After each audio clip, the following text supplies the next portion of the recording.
Okay, so we're going to dive deep into the mind of one of modern Japanese literature's most fascinating and complex characters. She's a woman who is in many ways both the hero and the villain of her own story. This one sentence, it just nails it. It perfectly captures the defiant spirit of our protagonist, Yoko. She's someone who instinctively bristles against any label, any box anyone tries to put her in. So who is Yoko really? And what's with this pride that seems to trap her at every turn? Well, that's what we're here to unpack. The story of a woman caught between what society expects and her own fierce and often self-destructive independence.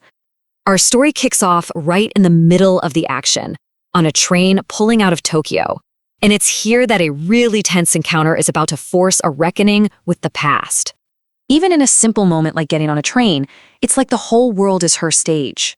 She's deliberately playing this part, this role of casual intimacy with her companion Kosoto, all to get a reaction from the crowd she knows is watching and judging her.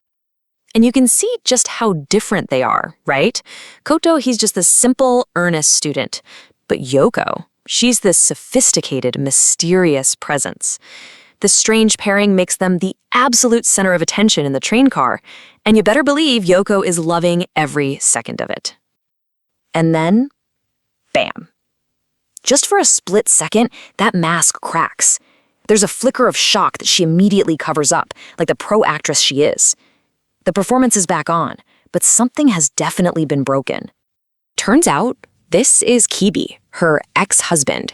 He's like a ghost from a past she's desperately trying to outrun, and you can just feel their shared history hanging in the air, a history we really need to understand now.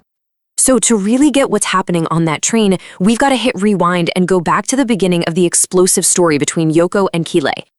It was this whirlwind romance, you know? But for Yoko, it was never really about love. It was all about rebellion. Fighting her powerful mother for 5 months to be with Kibe, that was about conquest. Kibe was the prize she won, the victory she took from her mom. 2 weeks. That's all it took. Just 2 weeks of actually living together for that shiny prize to get real dull, real fast, and for her so-called love to turn completely to ice. The hero she'd built up in her mind, the brilliant war correspondent, he turned out to be, well, just a guy. A normal, kind of clingy, possessive guy. And for someone like Yoko, with her sharp nerves, that mundane reality was just impossible to stomach. And this is where you see her capacity for pure cruelty. The way she ended it, it wasn't just a breakup.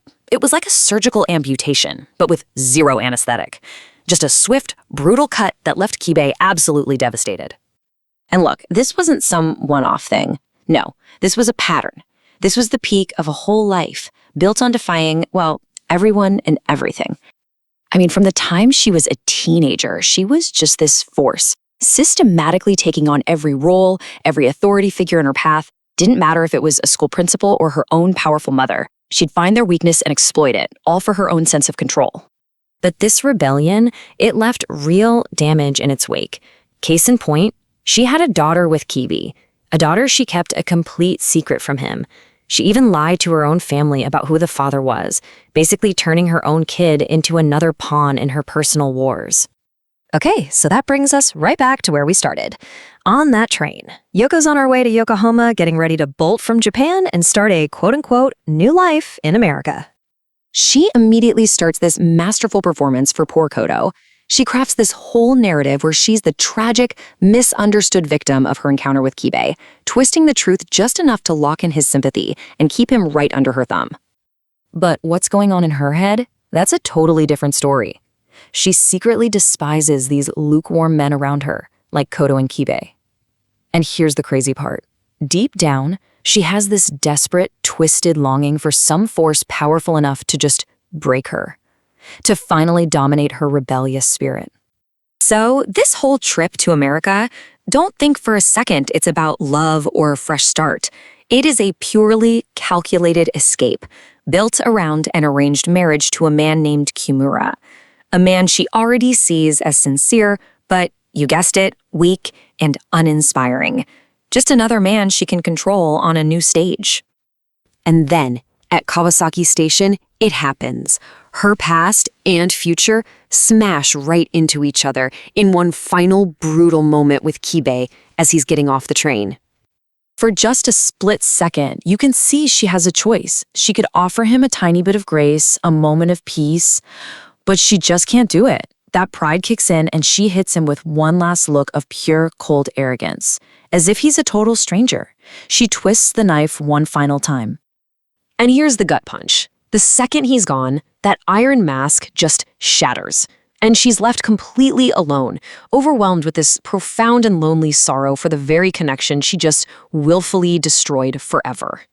So her last day in Japan is this total whirlwind of packing up an old life, dealing with her collapsing family, and staring down a future that feels a lot more like an exile than any kind of liberation. It's all outward composure, but inside she's an absolute wreck. Which leaves us with the big question, right? Is she really escaping to America? Or is she just changing the backdrop for the exact same tragedy? Because maybe, just maybe, the one thing you can never truly run from is yourself.